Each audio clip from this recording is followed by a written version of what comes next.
Classic Urdu novels channel پہ آنے والے تمام ہی سامعین اور قارئین کو خوش آمدید اور السلام علیکم۔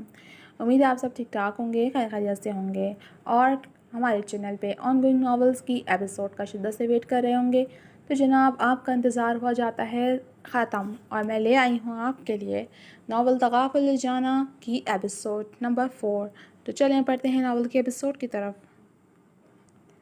میر بخت اپنے بیڈ روم میں سربت کے سامنے بیڈ پر بیٹھے ہوئے تھے۔ وہ ساری بات ان کے گوش گزار کر کے ان کی رائے طلب کر رہے تھے جو بری طرح اپنے لب کو چلتی خاموش بیٹھی تھیں۔ مجھے یقین ہے کہ آپ مجھے اس نکاح کی اجازت دے دیں گی، لیکن دل خوش فہم کو ہلکی سی آز بھی ہے کہ آپ مجھے کسی کے ساتھ بانٹیں گی نہیں۔ میر بخت ان کا دلکش وجود آنکھوں میں بھرتے گویا انہیں جواب دینے پر اکسا رہے تھے۔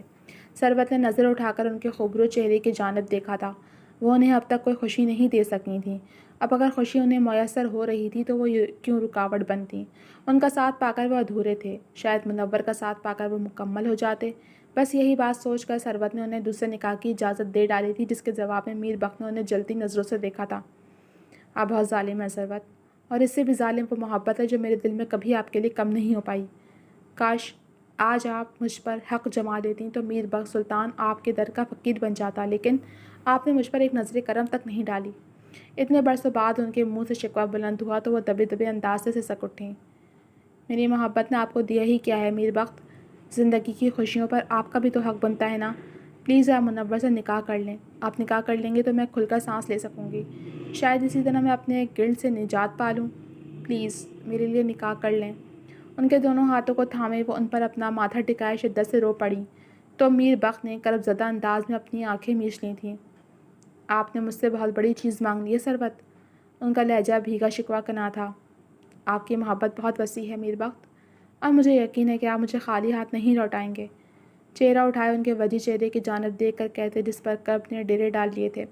سربت کے لہجے میں اپنے کہے کا ایک مہمان سا تھا، جیسے انہیں یقین ہو کہ میر بخت انکار نہیں کریں گے، جبکہ میر بخت نے سوچا تھا کہ سربت کبھی اپنا شوہر نہیں بانٹیں گی اور وہ آسانی سے بے جی کو انکار کر دیں گے، مگر ایسا کچھ نہیں ہوا تھا۔ الٹا محبت نے انہیں امتحان میں ڈال دیا تھا۔ میں آپ کو ہمیشہ خوش دیکھنا چاہتی ہوں میر بخت۔ بے بسی سے گویا ہوتی وہ ایک مرتبہ پھر سے رو پڑیں تو میر بخت نے جھک کر ان کا سر چوم لیا۔ بے جی کو سربت کا اجازت نامہ سونپتے ہی اسی شام ان کے نکاح کی سنت رکھ دی گئی تھی۔ چند خاندان کے بڑوں کی موجودگی میں ان کا نکاح پڑھوا دیا گیا۔ سب دعا کے لیے ہاتھ بلند کیے ہوئے تھے تو دوسری طرف اپنے کمرے میں موجود چھوٹی رو رو کا واویلا مچا رہی تھیں۔ میر ارزق جو بے جی کے کہنے پر انہیں بلانے آیا تھا وہ ان کی باتیں سنتا الجھ سا گیا۔ وہ تو خوش تھا کہ اس کے بابا کے نکاح کے بعد وہ سب اکٹھے رہنے والے ہیں، کوئی بھی ملی اور کنوا کو ان کے گھر سے دور نہیں لے جا پائے گا۔ یہی سب تو بے جی نے اسے سمجھایا تھا تو چھوٹی پھپھو کیا کہہ رہی تھیں؟ اس کا ناپختہ ذہن الجھنے لگا تھا۔ وہ ابھی لہجوں کی پرکھ نہیں رکھتا تھا اور نہ سچ جھوٹ کی تمیز تھی اسے کہ وہ اتنا سمجھدار نہیں تھا، بس جو سن لیا وہ سمجھ لیا۔ تمہاری بے جی نے بیچاری سربت بھابھی کے ساتھ بڑا ہی ظلم کیا ہے۔ ان کے شوہر نے اپنے دل کی بھڑاس نکالی تھی۔ اچھا خاصا پکا پھل ان کی جھولی میں گرتے گرتے رہ گیا تھا۔ اب انہیں اپنی جلد بازی پر بھی افسوس ہو رہا تھا۔ اگر وہ سمجھداری سے کام لیتے تو آج میر بخت کی جگہ منور ان کے نکاح میں ہوتی۔ بے جی کو کچھ نہیں کہو، وہ بیچاری تو اس منور کے کرتوت چھپا رہی ہیں۔ شوہر کو مرے ہوئے عرصہ ہی کتنا گزرا ہے کہ اس نے میرے بھائی پر ڈورے ڈالنے شروع کر دیے۔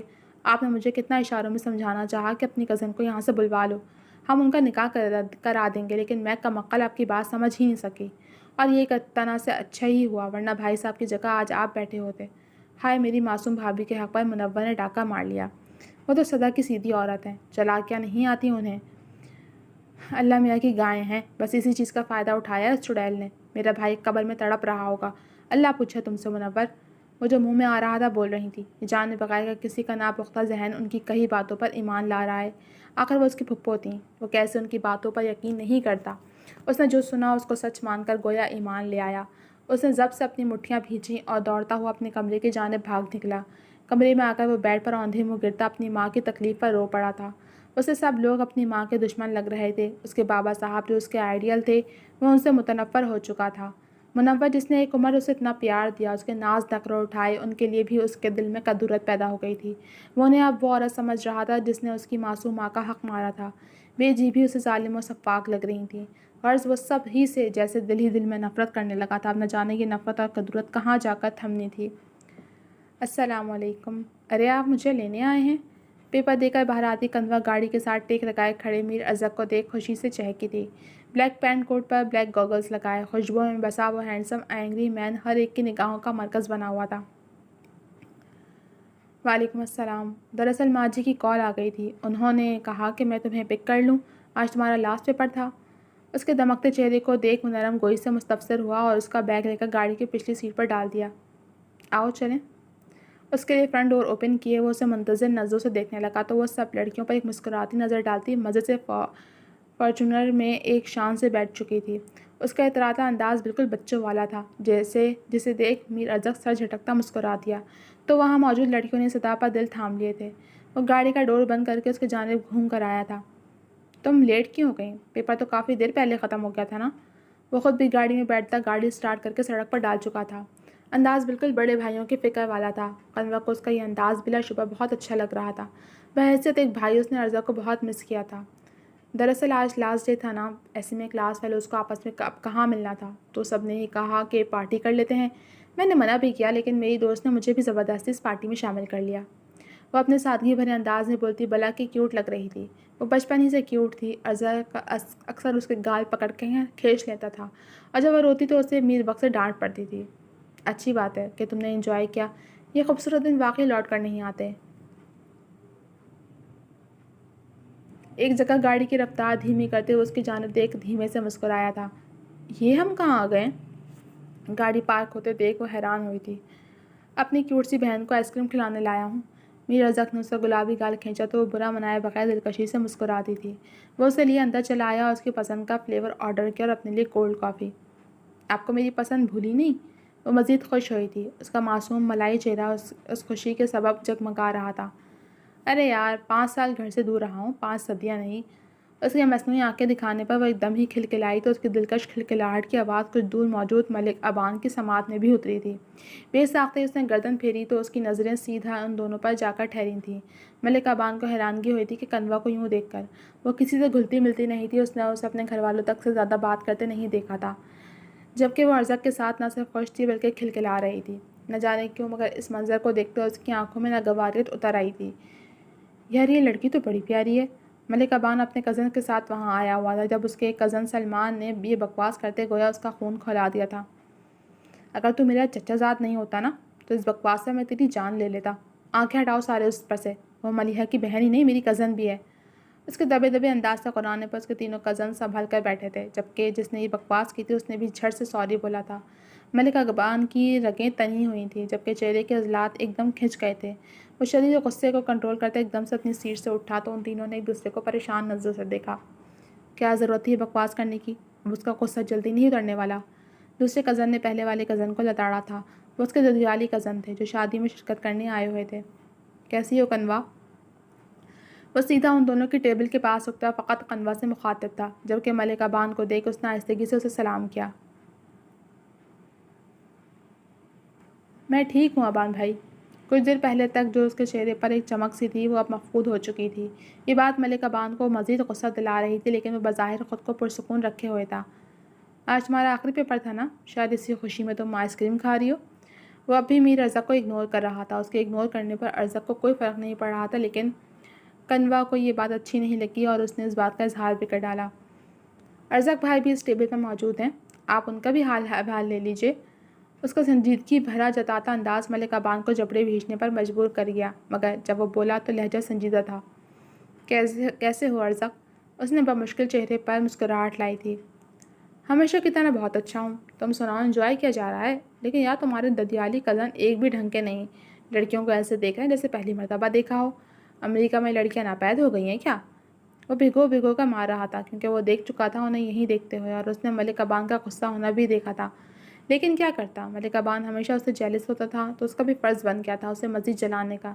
بچپن کی جنگ آج تک جاری و ساری تھی۔ ایسی بات نہیں ہے، میں تم سے پہلے ہی انہیں اچھے سے سمجھا چکا ہوں۔ نہ چاہتے ہوئے بھی اس نے وضاحت دی تھی کہ کنوا اس کی ہی جانب دیکھ رہی تھی۔ آپ شرمندہ مت ہوں ابان بھائی، رشتے ہماری چوائس سے تھوڑی ملتے ہیں، ان کا فیل ان کے ساتھ ہے، آپ ایسے نہیں ہیں، میری خوشی کے لیے اتنا ہی بہت ہے۔ کنوا کا بات کرنے کا انداز اب بھی سادہ تھا لیکن اس کے الفاظ ملک ابان کے جلتے اعصاب پر نرم پھوار بن کر برسے تھے۔ آؤ جوائن کرو ہمیں، میر ارزق نے گویا کرٹسی نبھائی تھی۔ نہیں اب میں چلوں گا، دراصل ہم شاپنگ کے لیے نکلے تھے، مجھے ابھی اپنی بارات کی شیروانی کلیکٹ کرنی ہے۔ قنوہ کو دیکھ نرم گوئی سے مخاطب ہوتا وہ جانے کو پلٹ گیا تھا، جبکہ میر ارزق نے خاموشی سے آئس کریم کھاتی قنوہ کو دیکھا۔ تمہیں آبان پسند نہیں ہے؟ اس کے سنجیدگی سے پوچھے گئے سوال پر اس نے حیرانگی سے ارزق کی جانب دیکھا۔ آپ کو کس نے کہا؟ وہ آئس کریم کھانا روک کر اسے حیرانگی بھری نظروں سے دیکھ رہی تھی۔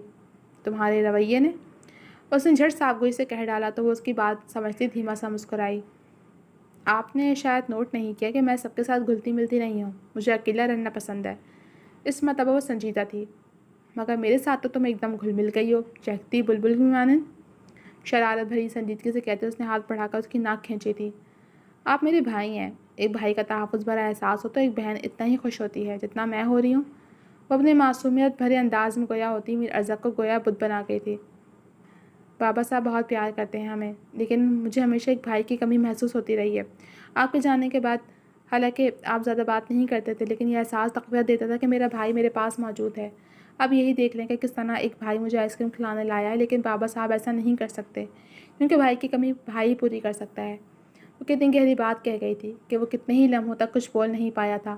واقعی بابا صاحب ہر چیز مہیا کر دیتے تھے، لیکن بھائی سے جو بہن ناز نخرے اٹھواتی ہے وہ باپ سے نہیں اٹھوا سکتی۔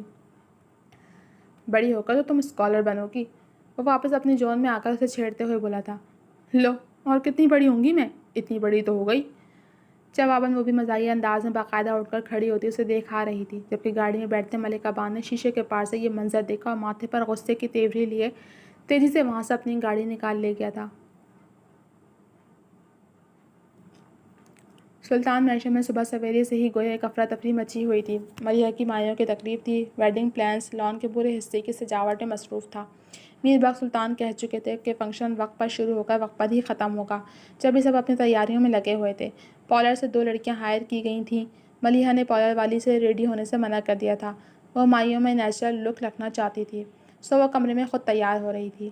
سرور سلطان کے کہنے پر ارزق بھی کئی کاموں کو اپنی نگرانی میں کروا رہا تھا۔ میر بخش سلطان اسے کام کرتے دیکھ ضرور رہے تھے لیکن اسے کہا کچھ نہیں تھا۔ ویسے بھی وہ جب سے آیا تھا ان دونوں ہی نے ایک دوسرے سے بات کرنے کی کوشش ہی نہیں کی تھی۔ وہ دونوں ہی ایک دوسرے سے سخت ناراض معلوم ہوتے تھے۔ وہ دونوں اپنے اس دائرے میں قید نہ جانے کب باہر آنے والے تھے۔ سرور سلطان اپنی طرف سے کوشش تو کر رہی تھیں، باقی اللہ مالک تھا۔ دوسری طرف منور سلطان بھی میر ارزق سے مخاطب نہیں ہو رہی تھیں۔ اس کا سرد رویہ انہیں دکھی کرتا تھا، اور دوسرا میر بخش نے بھی انہیں اس سے بات کرنے سے منع کر دیا تھا۔ جانتے جو تھے اسے کہ وہ بس اپنی زبان کے نشتر ہی چلائے گا۔ جس بیٹے کو محبت دی اس نے بدلے میں بے اعتباری کی اتنی بڑی دیوار کھڑی کر لی تھی کہ وہ ایک دوسرے کو دیکھ بھی نہیں پا رہے تھے۔ ارے یہ آسمان سے کون سی پری اتر آئی ہے کہ نظر ہی نہیں ہٹ رہی۔ لیمن کلر کی ساڑی میں پھولوں کے گجرے کلائیوں پہنے، لائٹ سے میک اپ میں، بالوں کا خوبصورت سا ہیئر اسٹائل بنائے وہ ارزق کے شوق انداز سے پوری طرح جھیپی تھی۔ آپ شرما رہی ہیں ماں جی؟ وہ شرارت پر مائل ہوا تو انہوں نے اس کے شانے پر ہلکے سے چپت رسید کی۔ 7 بجنے والے ہیں، اب جا کر تم بھی ریڈی ہو جاؤ، مہمان بھی بس پہنچنے والے ہوں گے۔ تمہارے بابا صاحب کہہ چکے ہیں کہ فنکشن وقت پر شروع کر کے وقت پر ختم کیا جائے تاکہ سب بغیر پریشانی کے گھر روانہ ہو سکیں۔ جوان بچیوں کا ساتھ ہوتا ہے اور ایسے میں دیر رات تک نکلنا بھی سیف نہیں ہے۔ حالات دیکھو نا کہ کیسے چل رہے ہیں۔ وہ نرم گوئی سے کہتی میر ارزق کو مسکرانے پر مجبور کر گئی تھیں۔ میری ماں جی کو ہر ایک کی فکر رہتی ہے۔ لاڈ سے ان کے گلے میں باہیں ڈالے اس نے ان کا گال چوما تو وہ پیار سے اس کا سر سہلا گئی تھیں۔ بڑی بیگم صاحبہ، دلہن کے گجرے آ گئے ہیں۔ اسی وقت ملازم ایک باسکٹ پکڑے ان کے پاس چلا آیا۔ اسے مجھے دو۔ انہوں نے جیسے ہی اس باسکٹ کو لینا چاہا، ارزق اس باسکٹ کو اچک گیا۔ آپ کے مہمان آنا شروع ہو چکے ہیں، آپ انہیں دیکھیں، میں یہ لے جاتا ہوں۔ اپنے کسی رشتہ دار فیملی کو انٹرس سے داخل ہوتا دیکھ وہ اجلت بھرے انداز میں بولتا اندر کی جانب تیزی سے بڑھ گیا۔ نکاح کے بعد رات میں کھانے پر بے جی نے اہتمام کیا تھا، لیکن چھوٹی اپنے شوہر کے ساتھ غصے میں وہاں سے جا چکی تھی۔ ملیحہ تو اپنی ماں کو دلہن بنا دیکھ بے پناہ خوش ہو رہی تھی۔ البتہ قنوہ کو بخار تھا، وہ ہمیشہ کی طرح سرور کے پاس ہی تھی۔ سب کھانا کھانے اور باتوں میں مشغول تھے جب ملیحہ کو ارزق کی کمی محسوس ہوئی تو وہ اسے بلانے کے لیے اس کے روم کی جانب بڑھ گئی۔ روم میں بے جھجک داخل ہوتے اس کی نظر سیدھی بیڈ پر گئی جہاں میر ارزق ہاتھوں میں سر ڈالے شاید رو رہا تھا۔ عزیز بھائی، نرم سی پکار میں ڈھیر ساری فکر شامل تھی۔ اسے یوں روتا دیکھ وہ خود بھی رونے والی شکل بنا گئی۔ عزیز بھائی کیا ہوا؟ کہیں چوٹ لگی ہے؟ وہ اپنے ننھے ذہن کے حساب سے سوال کر رہی تھی۔ اسے جب چوٹ لگتی تھی تب بھی وہ روتی تھی، تو اسے لگا کہ شاید ارزق کو بھی چوٹ لگی ہے۔ جبکہ اس کی آواز نے مقابل کے غصے کو ہوا دی تھی۔ وہ پہلے سامنے آئی تھی اور میر ارزق نے اپنی تمام فرسٹریشن اس پر نکالی تھی۔ ابھی کے ابھی نکلو میرے کمرے سے۔ وہ دبا دبا سا چیخا اور سرعت سے بیڈ سے اٹھ کھڑا ہوا، بکھرے بال اور رونے سے سرخ پڑتی آنکھیں، متضاد اس کا اجنبی انداز۔ ملیحہ پل میں سہمی اور اس کے قدم اپنی جگہ جم سے گئے۔ وہ پھٹی پھٹی آنکھوں سے اس کا سرد انداز دیکھ رہی تھی۔ وہ تو اس کے ساتھ ہمیشہ نرم ہو رہا تھا، لیکن اس وقت انداز اور الفاظ دونوں ہی درست تھے۔ تمہاری ماں ایک بری عورت ہے۔ اس نے میرے بابا صاحب کو میری ماں سے چھین لیا۔ وہ اسے ٹس سے مس نہ ہوتے دیکھ مزید دل کی بھڑاس نکالتا غصے میں گویا چیخ پڑا۔ اس مرتبہ ملیحہ نے ڈرنے کے بجائے جھٹ نفی میں سر ہلایا تھا۔ جی نہیں، میری ماں جان بہت اچھی ہیں، آپ جانتے ہیں، بلکہ سب جانتے ہیں۔ اسے کہاں گوارا تھا کہ کوئی اس کی ماں کو برا بھلا کہے، جبھی وہ ان کے دفاع میں بولتی ارزق کے تن بدن میں جیسے آنکھ لگا گئی تھی۔ آخر ہو تم اسی مکار عورت کی بیٹی، دفاع تو پھر کرو گی ہی۔ جیسی بری تمہاری ماں ہے ویسی ہی بری تم بھی ہو۔ اسے پیچھے کی جانب دھکیلتے وہ بری طرح سے ملیحہ پر چیخ اٹھا، جبکہ وہ اس کے دھکا دینے پر لڑکھڑائی اور پیچھے کی جانب ایک جھٹکے سے جا کر گری، جس وجہ سے اس کا سر بری طرح ٹیبل سے ٹکرایا تھا۔ اس کے بعد ملیحہ کو کچھ ہوش ہی نہیں رہا۔ اسے جب ہوش آیا تو وہ بیجی کے کمرے میں تھی۔ اس کی کنپٹی کے اوپر چوٹ لگی تھی اور اسے 3 ٹانکے آئے تھے۔ بیجی نے اسے گرنے کا سبب جاننا چاہا تو اس نے ارزق کو بچانے کے لیے جھوٹ بول دیا کہ اس کا میٹ میں پاؤں اٹکا، وہ میز پر جا کر گر گئی۔ بیجی اس کی بات سن کر خاموش ہو گئی تھی، لیکن اس دن کے بعد سے ملیحہ نے اپنا دوست کھو دیا۔ ان کے بیچ گویا صدیوں کی دوریاں آ گئی تھیں۔ اس کا دوست اس کی چوٹ کے بارے میں جاننے بھی نہیں آیا تھا۔ اس ننھی جان کو یہ دکھ رلا گیا تھا۔ تم نے ٹھیک سے کھانا بھی نہیں کھایا، پلیز یہ دودھ پی لو، ورنہ بیجی تمہاری نہیں لیکن میری کلاس ضرور لے لیں گی۔ علم ہے نا تمہیں کہ تم ان کی لاڈلی ہو؟ میر بک کے ہلکے پھلکے مزاحیہ انداز پر وہ مسکرا بھی نہیں سکی۔ وہ جانتے تھے کہ نکاح کرنا ان کے لیے بھی آسان نہیں تھا۔ انہوں نے کبھی نہیں سوچا ہوگا کہ ان دونوں کا نکاح ہو جائے گا۔ بے شک وہ کزنز تھے، ان کے بیچ بے تکلفی رہی تھی، اور یہ بے تکلفی بک کے ساتھ ساتھ ایک مخلص دوست میں بدل گئی تھی۔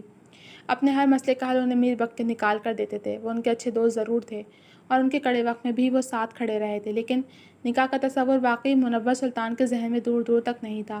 وہ تو شاید کبھی دوبارہ شادی کا سوچتی بھی نہیں، اور دوسری بات کہ وہ چاہتی تو اس نکاح سے انکار کر سکتی تھیں، لیکن نئی اللہ شادی کی حرکت کے بعد وہ اپنی اور اپنی بیٹیوں کی عزت کو لے کر ڈر گئی تھیں۔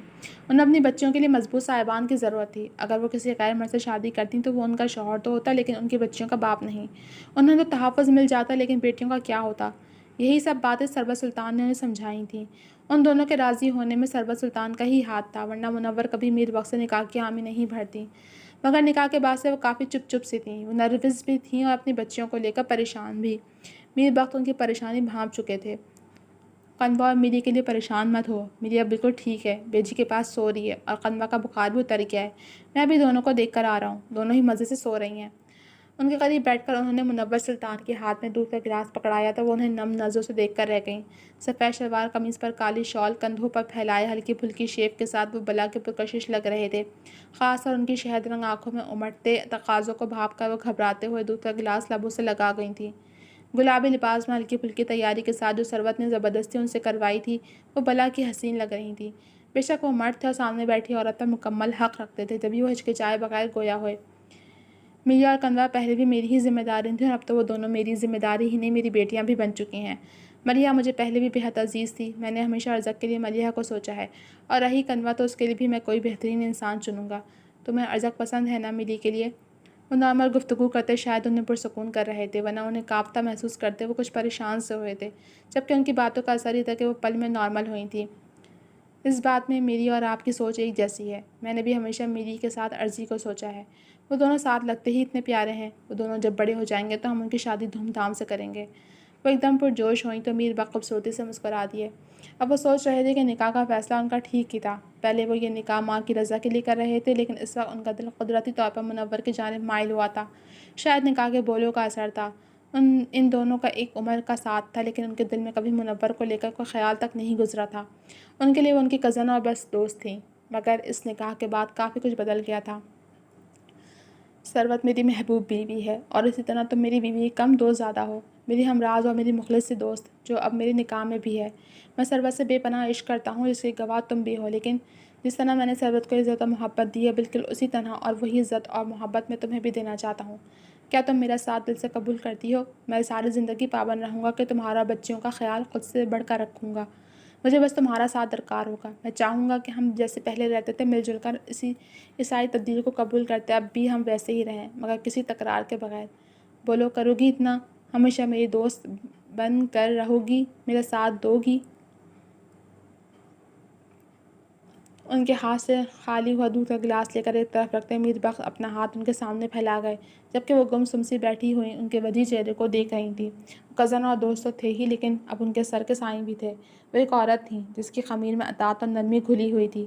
وہ پھر انحراف کہاں کر پاتی؟ میر بخش کی شہد رنگ آنکھوں میں نہ جانے کیسا سحر تھا کہ منور ٹرانس کی کیفیت میں اپنا مخملی ہاتھ ان کی چوڑی ہتھیلی پر رکھ گئیں تو میر بخش خوبصورتی سے مسکراتے ان کا ہاتھ نرمی سے تھپاتے ان کے ماتھے پر ایک مان بھرا لمس سب کر گئے تھے۔